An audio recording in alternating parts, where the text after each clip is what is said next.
I think these days some of the key trends in the security sector is a trend more in the direction of outsourcing. I think that companies are starting to recognise that security isn't just a technical problem. So it's not about sourcing appropriate technology, it's also about making sure you have the right policies, procedures and personnel in place. So people are looking at outsourcing because they're recognising that it's very difficult to find all of the right qualified security personnel to run these processes and manage these processes internally. So everybody is recognising that they need to work with third parties to at least some extent. Threats are proliferating. The number of threats, the frequency of them, the type of them is changing all the time. So that's hard to keep track of. And on top of that, you also have the fact that there's a skills shortage in the cybersecurity market. So actually finding and retaining the right people with the right skills to deal with these problems can be a real challenge. It's important for companies to understand their security posture. Now, that can be done in a variety of different ways. They may already have some level of understanding and might have some very specific compliance requirements like PCI DSS, in which case you need to source the appropriate consultancy to help you make sure you've ticked all the boxes for that. Or it may be that you have less of a clear idea of where you stand. Perhaps you don't know where to begin. If that's the case, then there are other frameworks you can look at. There is, for example, the UK government Cyber Essentials, which are a set of recommendations that any organisation should implement, really. And that gives you a useful tick list or a framework to refer against. And it's not always about getting certified. It's more about utilising these frameworks as a reference model to understand, have I looked at everything I need to look at? Have I got a policy for that? Have I got a procedure for that? Have I got the right technology?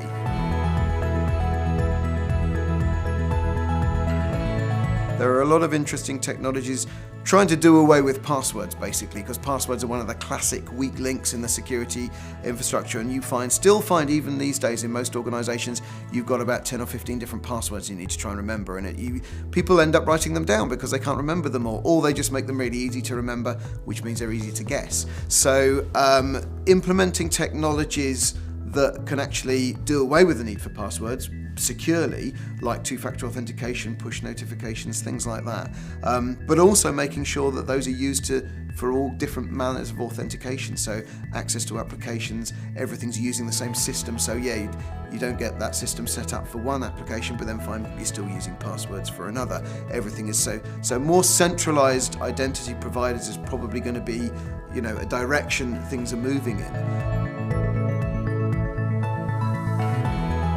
Money, budget is one issue that's always there. It's always a problem. There isn't always an immediate, easy business case for security because it is about risk. It's not about there's no revenue you get from being more secure. So sometimes you need to find a justification that again is you understanding, helping the business quantify that risk. The big regulatory fines come not for being breached. The regulatory fines come for not having appropriate measures in place, not having an incident management response process, things like that. That's what will attract the fines. It's not the fact that you got breached.